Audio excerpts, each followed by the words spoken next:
Já pode começar? Não, deixa a pessoa. Ô, Rose! Verônica! Verônica!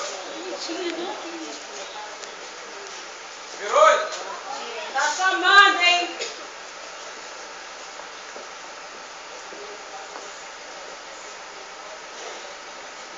Ela chegando, você pode começar. Quando você tem? 16. Linda.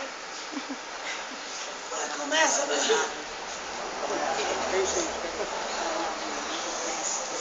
Fica quieto pra ela falar. Um grupo de jovens paulistas saíram de São Paulo em busca de índios selvagens para escravizar. São Paulo era uma vila muito pequena e pobre. Então eles foram fazendo todo esse caminho, chegaram em Guaratinguetá. Chegando em Guaratinguetá, eles encontraram os índios chamados Guaianás. Era uma tribo indígena que vinha todo inverno para Paraty pescar o peixe Paraty. Por isso o nome da cidade para Paraty. O peixe Paraty, a cidade de Paraty, ela tem esse nome por causa do peixe, que é um peixe da família da tainha, de carne branca, muito conhecido e tradicional dessa região. Por isso o nome da cidade para Paraty, por causa do peixe Paraty. Esse grupo de jovens paulistas, mais conhecidos como bandeirantes, eles saíram de Guaratinguetá e chegaram em Ouro Preto. Chegando em Ouro Preto, eles encontraram o ouro. O rei então mandou calçar a trilha que eles fizeram e toda a estrada que o rei mandava calçar era a estrada real. O ouro era escoado, deixando na Baía de Paraty. Da Baía de Paraty eles pegavam as pequenas embarcações e iam pela costeira, porque se eles fossem pela Ilha Grande eles poderiam ser atacados por navios piratas. Iam pela costeira, chegavam em Sepetiba, de Sepetiba eles seguiam um caminho a pé para chegar no Rio de Janeiro. Do Rio de Janeiro iam para Portugal. Eles gastavam 95 dias, era muito tempo para eles estar subindo e descendo, era muito tempo, então eles pediram para que o rei fizesse uma carta régia, onde abrisse um caminho novo, um caminho mais rápido e acessível. Fizeram então esse caminho, onde eles gastavam 25 dias, era bem mais rápido. Quando eles chegaram em Ouro Preto, tinha casa de função, onde eles transformavam o ouro em pó em barras de ouro, e com o cunho da coroa portuguesa para que dificultasse o contrabando. Esse ouro era levado até o rio, onde tinha a casa do registro, onde na casa do registro eles pagavam um quinto. O quinto era a quinta parte, ou seja, era 20% do ouro que eles extraíam de uma via, eles pagavam na outra. E não era só uma casa do registro, tinha outras em outros lugares.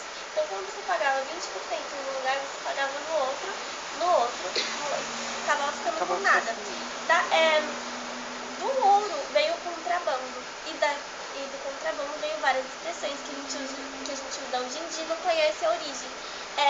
Uma das expressões usadas era aquelas dos santos do Paoco.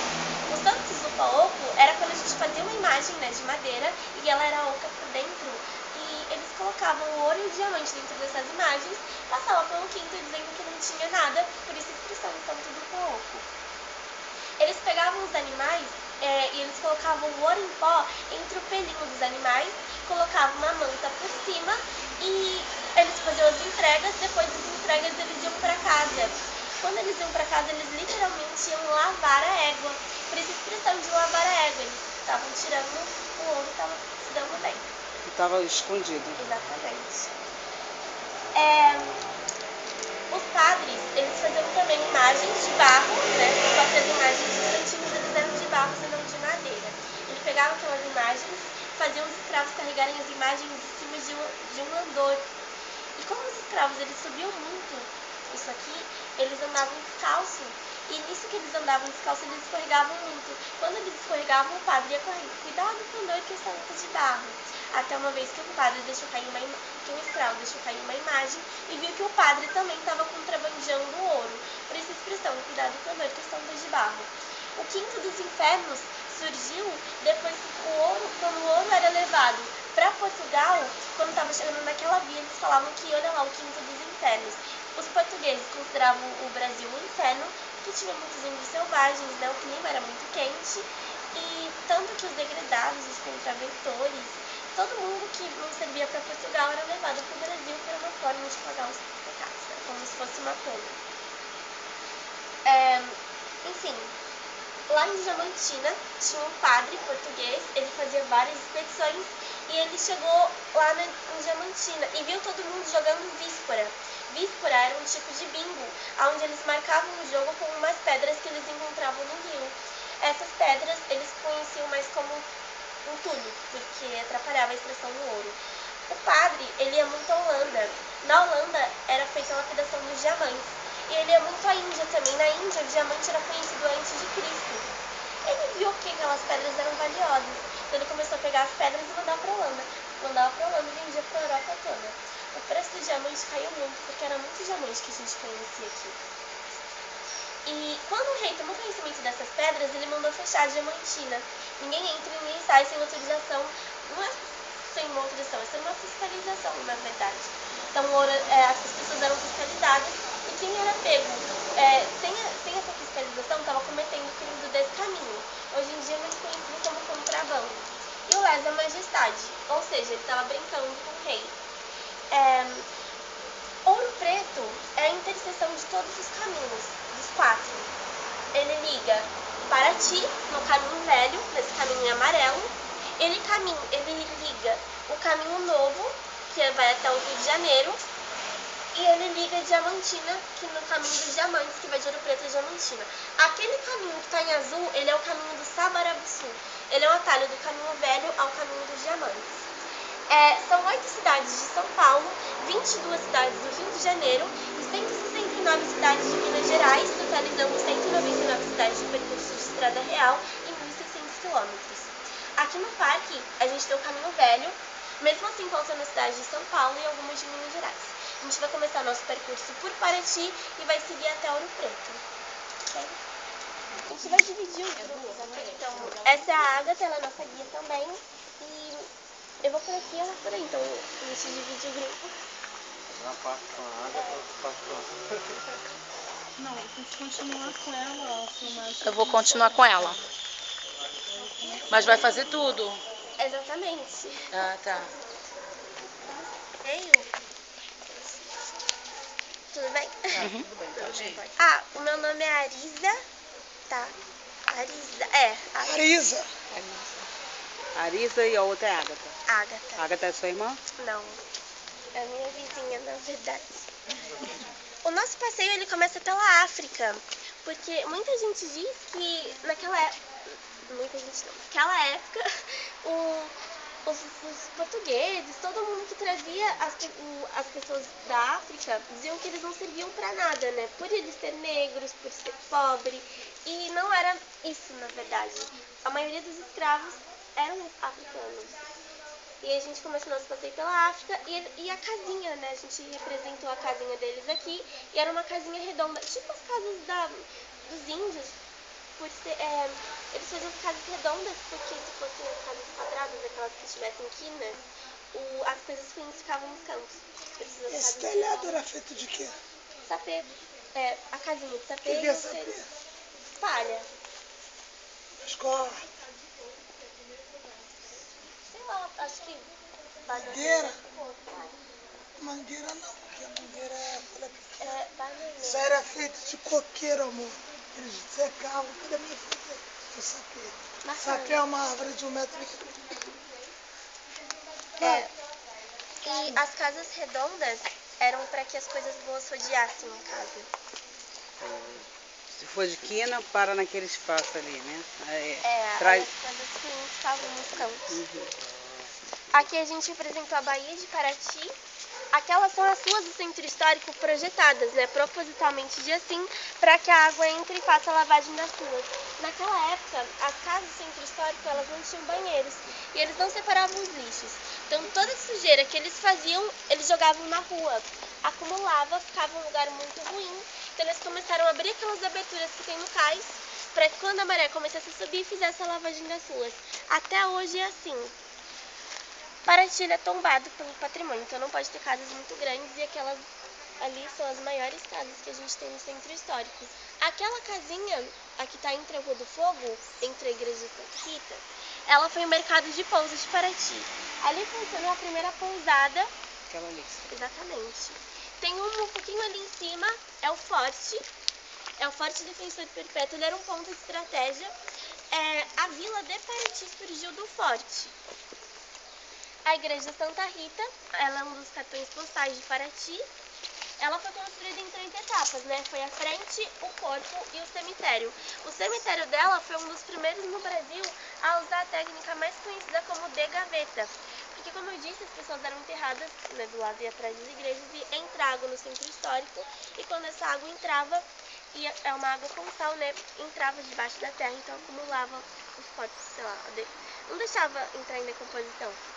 Então eles tiraram e colocaram no cemitério. E ao lado já foi cadeia, já foi forte, e hoje em dia funciona biblioteca. Aqui a gente apresentou em tamanho real a casinha de pau a pique, que é uma técnica muito usada aqui em Paraty naquela época do Caminho do Ouro. Eles faziam as casas de barro e usavam vários materiais para que desse a liga às paredes. A liga era quando não tinha essas rachaduras, ficava retinho. As casas eram feitas de bambu trançado, amarrado no cipó e as paredes revestidas de barro. Para dar a liga, no litoral eles usavam óleo de baleia. Nos outros lugares, sangue de animal e esterco de vaca. Sangue? Interessante, né? Sangue. Nossa, o bebê fica pegando, né? Usando esterco. As casas... Gente, século XIX. As casas, elas até diferenciam um pouco de temperatura. A gente fez em tamanho real exatamente para isso. Como aqui tá frio, lá dentro às vezes pode estar calor. E quando aqui tá calor, lá dentro pode estar frio. Não sei como isso acontece. Se pá é por causa do bar que tem. Aqui a casa de detenção, como a gente mostrou, hoje em dia é biblioteca. E aqui funciona o cemitério de gaveta desse lado da igreja. A igreja hoje em dia ela não pode visitar porque ela está sempre restaurando. E hoje em dia é museu de arte sacra. Pede pra ela esperar um pouquinho. Perfeito, né? Pede pra ela esperar. Essa antiga casa onde agora é a biblioteca, né? Fica muito distante daqui?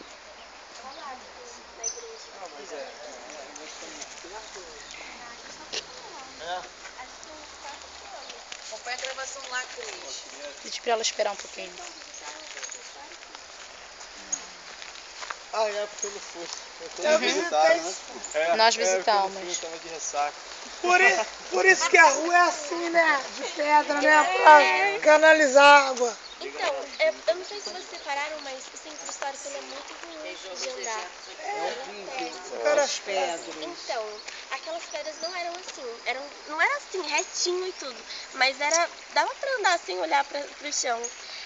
Quando o centro histórico, ele não tem esgoto, não tem nada disso.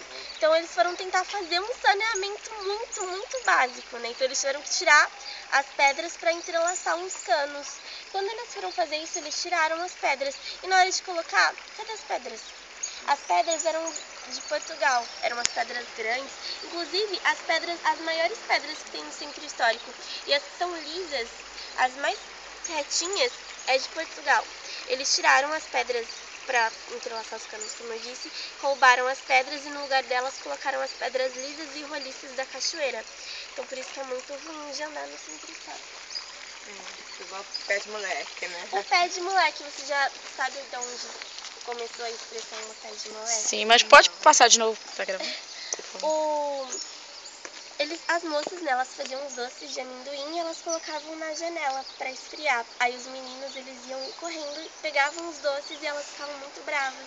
Então elas saíam na janela e falavam, não rouba, menino, pede. Por isso a expressão do pé de moleque. Pede. Pede, moleque, pede. Em 1950, tinha uma ponte exatamente igual a essa, que ligava a Matriz à Avenida Beira Rio.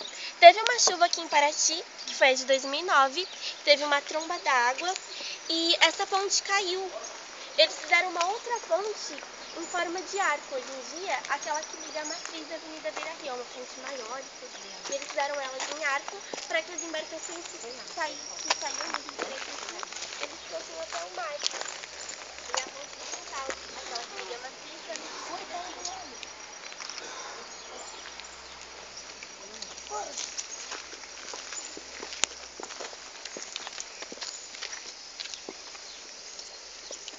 Estamos saindo da cidade de Paraty, chegando em Tiradentes, em Minas Gerais. Essa é a estação ferroviária e essa estação é a única estação do mundo a usar o menor trilho. Aqui eles usam o trilho da bitola 12, equivale a 72 centímetros, é a menor trilho do mundo e é usado aqui. E só faz um percurso, né, de Maria Fumaça, que vai de São João del Rei a Tiradentes. Ih, eu peguei uma Maria Fumaça aqui. Não, São João del Rei é em Minas também, né? Ah, tu não foi não de Maria Fumaça, né? Futuramente a gente vai ter essa Maria Fumaça aqui no parque. É um trenzinho que a gente vai começar em São João del Rei e vai passar por todos os monumentos. Então eu espero que vocês voltem para ver a Maria Fumaça. Tem previsão? O Giancarlo parou o trem. Mas tem esse projeto, né? É o chafariz. Ali em cima, aqui tudo é Tiradentes. Quando a gente estiver mudando de cidade, eu sempre vou avisando. A primeira igreja foi construída em Tiradentes, que é São Francisco de Paula. Ela fica no alto de uma colina e tem a visão toda da cidade. Naquela época, as pessoas não tinham água em casa. Imagina, as pessoas não tinham água em casa, então elas iam lá na frente do chafariz de São José, buscavam água para levar para as casas. Do lado, as moças lavavam as roupas e do outro lado os animais bebiam água. Quando essas águas se juntavam, elas eram revitalizadas e levadas a esse rio chamado Rio das Mortes. Tem esse nome por causa da Guerra dos Emboabas. Os paulistas que encontraram o ouro, então eles achavam no direito de ficar com o ouro só para eles. Os portugueses não gostavam da ideia, armaram uma emboscada e mataram muitos paulistas. Por isso que os quatro Praça principal de Tiradentes, Largo das Forras. Forras vem de alforria. Então, quando os escravos conseguiam a carta, eles iam lá na frente comemorar a liberdade, por isso que ela foi toda reconhecida. Na praça. Na frente de onde? Ali da igreja? Não, na praça mesmo. Na praça mesmo. Que eles comemoravam. Alforria quer dizer liberdade. Eu sei, que eles comemoravam a carta de Forria. As praças principais da Ai, gente, me confundi. As capelas principais da praça principal Santo Antônio da Canjica e Bom Jesus Agonizante. Esse aqui é o quê? Igreja também, Nossa Senhora das Mercês, que foi uma irmandade espanhola que trouxe ela para o Brasil. Para diferenciar uma igreja brasileira de uma igreja europeia, eles faziam símbolos debaixo da cruz. Então, toda igreja tem um símbolo, que é um brasão debaixo da cruz, é uma igreja europeia. Aquela casinha que está ali é a única casa de Tiradentes que tem 3 andares, porque é tombada pelo patrimônio também. Então, não pode ter casas muito grandes. Essa é a única e hoje em dia ela funciona prefeitura municipal. Essa casa foi construída, você sabe me dizer mais ou menos quando? Século? Século XVIII? Tiradentes é de 1700, deve ser 100 anos depois, 1600. Alguma coisinha. Ou não, sei lá. Ela falou alguma coisa? Não. Aqui? Igreja Nossa Senhora. Então fala, O quê? quando que a casa do Tiradentes foi? Deixa, Deve ter sido 1700, pô. ela trabalhar aí. Imagina. A elite naquela época, ela, além de corrupta, ela era muito preconceituosa. Então, os brancos ricos, eles frequentavam a matriz. Os brancos pobres e os pardos frequentavam a Santa Rita. As viúvas e as solteiras frequentavam as capelinhas e os negros e os escravos frequentavam a igreja do Rosário. Então, toda cidade que tem um histórico de escravidão tem uma igreja do Rosário, porque são os escravos e os homens negros que frequentavam essa igreja. Também em Tiradentes, essa igreja é a igreja São Francisco de Paula. Ela fica... Igreja São João Evangelista. Ela fica... Aqui aconteceu a primeira reunião da Inconfidência Mineira. Na igreja? Complô. Ao lado dela, hoje em dia funciona o Museu Padre Toledo, mas tinha um túnel que ligava a igreja à casa paroquial, porque tinha muitos conflitos e quando não dava para fazer a reunião na igreja e nem na casa paroquial, eles faziam nesse túnel. Inclusive, muitos homens naquela época que eram fazendeiros, pessoas importantes da época eram enterradas nesse túnel também. Um homem, ele estava muito doente, prestes a morrer. De um dia para a noite ele melhorou, ele não tinha mais nada, então ele achou que foi um milagre que aconteceu com ele. Para homenagear o milagre, ele resolveu construir o santuário. E ele demorou 60 anos para ele construir. Quando ele acabou de construir, ele morreu. Por isso que ele foi todo reconhecido. Esse é o santuário da Santíssima Trindade. E essa igreja, ela é a única de Minas. Quer dizer, eu não sei se do Brasil ou só de Minas. A ter uma imagem de Jesus Cristo com as roupas que o Papa usava na Idade Média. Fizeram legal. Uma coisa. Ela tem uma cruz vermelha no peito. Idade Média.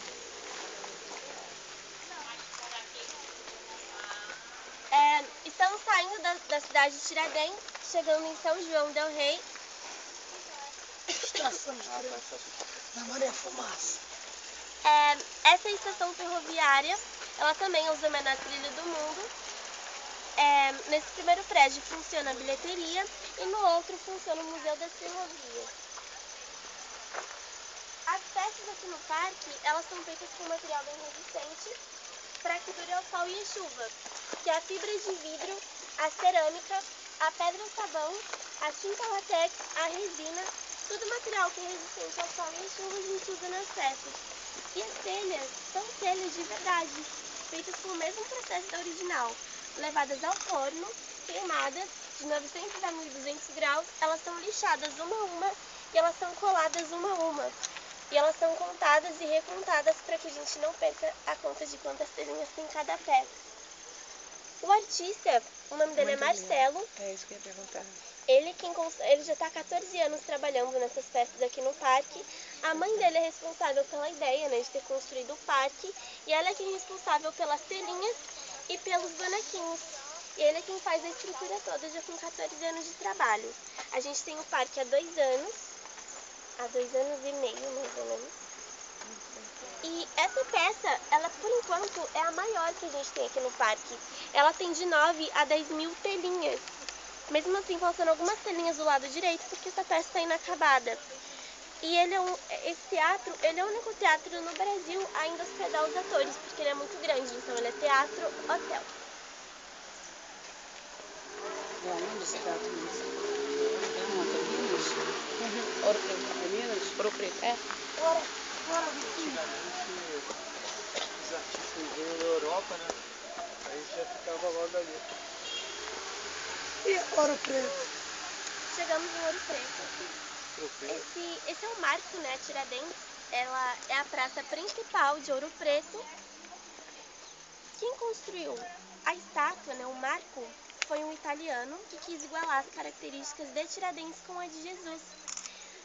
Porque ele achava que os dois eram iguais, assim, fisicamente e o que Ideologia deles, né? também. Jesus é preto. Artista italiano, né? Tiradentes é branco. Mas não tinha nada a ver. Primeiro porque a época onde o Tiradentes viveu, ninguém mais usava bata. Ele era alferes, né? Ele era um militar e jamais ele usaria bata como roupa. Ou qualquer outra coisa que não fosse uma bata. E ele nem foi enforcado aí, ele foi enforcado no Rio de Janeiro. Então, também. Mas eu tenho um livro, é muito legal ele. É tudo, assim, uma hipótese. O Tiradentes do Poder Oculto, que o livrou da forca, do Assis Brasil. Conta que o Tiradentes não morreu. Os maçons pagaram. Exatamente. O que aconteceu? Que ele não morreu, assim, que levaram ele para Portugal. E ele, além de inconfidente, ele era maçom. Mas é tudo uma hipótese. Nada que realmente...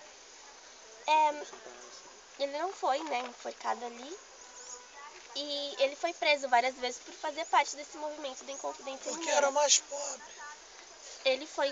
Ele era o mais pobre, de família humilde. O menos rico. Menos abastado. Abastado, é isso aí. E na cadeia eles evitavam proliferação de piolhos, cuidados com a higiene. Então nada do que mostra na estátua realmente foi o Tiradentes. A estátua, ela tá de costas a nós, porque lá em Ouro Preto, atrás da estátua de Tiradentes, funciona o Palácio do Governo. Ou seja, ele tá de costas aos políticos, ao governo brasileiro, de frente à história da Inconfidência, aonde funciona o museu da Inconfidência.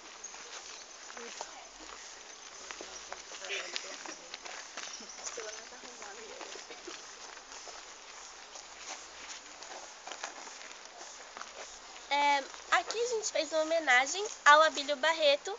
Aqui é Belo Horizonte, não faz parte da Estrada Real. Aqui a gente representou a primeira fazenda de Belo Horizonte. Quem construiu essa fazenda foi um bandeirante, onde ele fazia várias expedições e ele parava sempre em Belo Horizonte. O nome dele era Abílio Barreto e ele trouxe a arquitetura paulista para Belo Horizonte. A arquitetura paulista são duas, na verdade, aquela casa quadrada que tem um pátio aberto e essa também é uma casa quadrada e que atrás tinha como se fosse um braço. Geralmente em cima funcionava a cozinha e embaixo a senzala. Era muito comum ter uma casa assim naquela época. As cores também diziam muito de quem morava dentro das casas. Quando as paredes eram brancas, significavam que pessoas brancas moravam nela, e quando as janelas e as portas eram vermelhas, significava que pessoas brasileiras, de família sempre brasileira, morou dentro da casa. Quando era azul, significava que ela tinha um sangue nobre e que ela era europeia. Quando era vinho? Não, esse sangue europeu que você está falando. Que cor que era? Azul. Azul. E a gente representou a primeira fazenda, ali essa aqui é a senzala e a casa grande. Hoje em dia funciona o Museu Abílio Barreto. Esse espaço que a gente tem aqui, na verdade já funciona, só que a peça está em manutenção.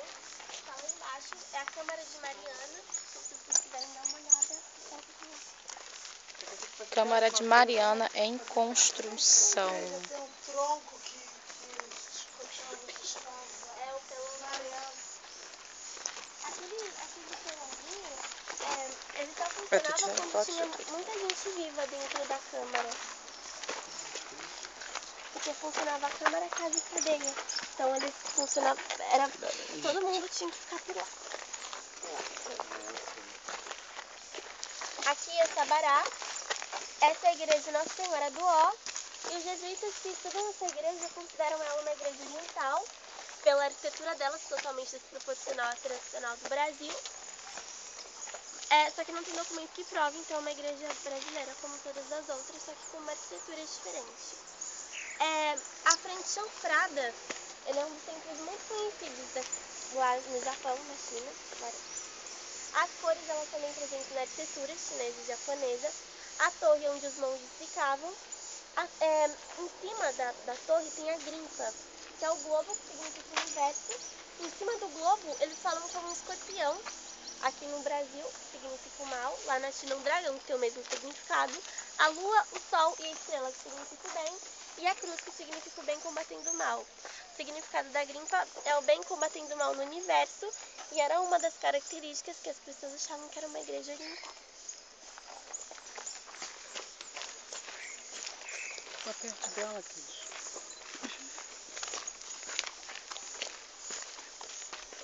Voltamos a Ouro Preto. Essa é a mina de ouro do Chico Rei. E o Chico Rei, ele foi um escravo, onde ele deixou o cabelo crescer. Toda vez que ele saía da mina, ele saía com um pouquinho de ouro no cabelo. Qual o nome dele? Chico Rei. Ele foi envenenando o dono da mina aos poucos. Ele teve uma hora que ele estava para morrer já. Ele comprou a mina dele. Ele ficou muito rico. Ele continuou trabalhando muito e refugiou todos os escravos. Ele comprou a carta de alforria para todos eles. Por isso que ele foi reconhecido. A mina de ouro do Chico Rei fica em Ouro Preto. São 4 cidades que fazem o circuito das águas e que passam pela Estrada Real. São Lourenço, Caxambu, Passa Quatro e Cambuquira. Essa é a cidade de São Lourenço. Essa é a fonte Vichy. Só existem 2 fontes iguais dessa no mundo. Tem Vichy na França e Vichy de São Lourenço. Que é muito lindo. A água dessa fonte, ela já vem gaseificada. E ela é boa para todos os tratamentos do corpo, principalmente renais e nasais. As mulheres em geral, principalmente delícia, elas vinham para o Brasil para tomar banho nessas águas, porque elas achavam que a água rejuvenescia a pele pelo fato de ser gaseificada. Só que essa água não rejuvenescia, ela era boa para tratamentos renais e nasais. Se eu não me engano, tem umas 12 ou 10 fontes, cada uma com uma proteína diferente de carne e efeitos diferentes. Como o século já mudou, a arquitetura também. Aqui a gente mostra a estação ferroviária, que é uma arquitetura mais recente, que é inglesa. As mais tradicionais e conhecidas são as coloniais. É chique.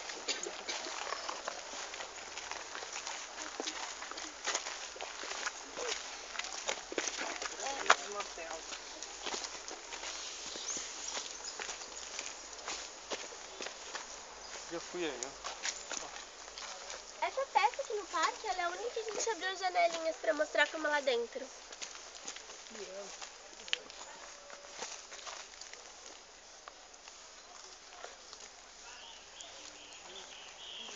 Isso é o que? Era um mercado? Sempre funcionou como estação ferroviária. Ah, estação ferroviária.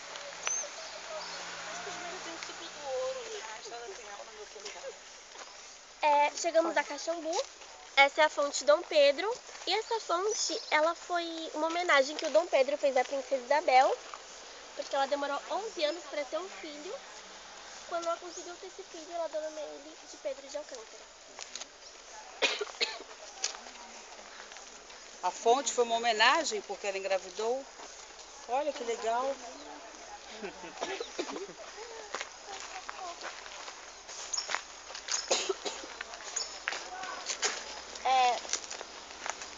Chegamos em Belo Horizonte.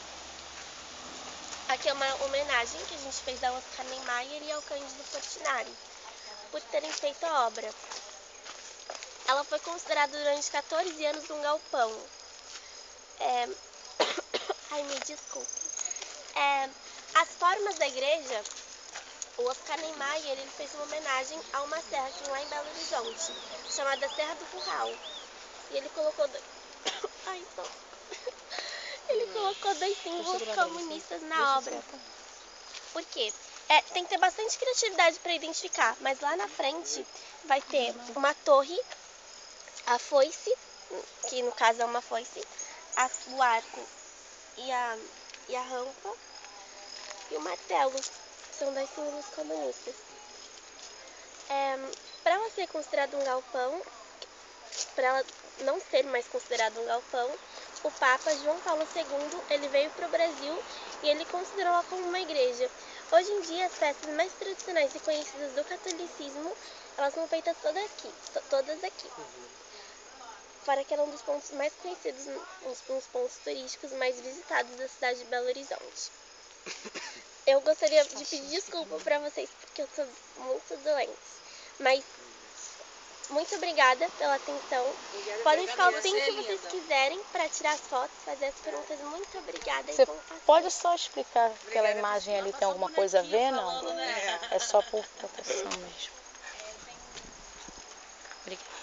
Você é de qual lugar? Pra mim fica doido. Ah, eu estava sentindo o sotaque.